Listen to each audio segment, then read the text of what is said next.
Search and retrieval operation sa Barangay Ucab, Itogon, Benguet, itinigil na.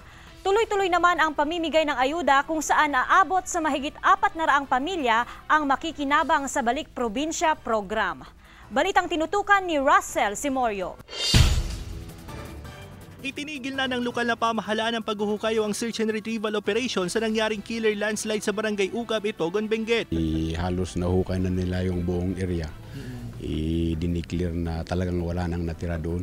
Sa report ng Municipal Disaster Risk Reduction and Management Office at ng Operations Center, umabot na raw sa 87 bangkay ang na-recover ng otoridad mula sa ilang linggong pagsasagawa ng retrieval operation sa killer landslide. Nakita ang mga bangkay mula sa mga natabunang bank house, maliit na simbahan at ang mga barong-barong na talagang hinagupit ng bagyong Ompong.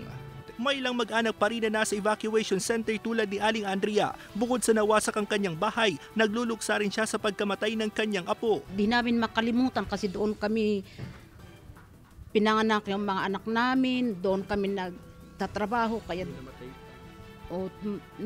namatayan pa. 30% ang abuang 12 million pesos sa Calamity Fund ang ginagamit kayo ng LGU para sa kampanyang Bangon Itogon. Umabot sa 142 na bahay sa buong bayan ang nawasak habang hindi bababa sa 900 bahay ang partially damaged. Hindi pa kasama sa bilang ang mga naapektuhang bahay mula sa 2 barangay. Umabot naman sa 429 pamilya ang makikinabang sa Balik Probinsya program ng DSWD. Kung sa ngayon, baka nag-uumpisa pa lang na mag-adjust. Kasi namatayan na yung iba, may nawalan ng trabaho, kaya kanya-kanyang yung iba bumabalik sa probinsya.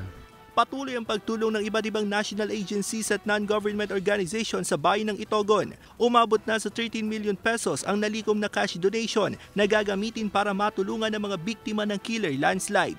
Russell Simorio, naghahatid ng Balitang Amianan.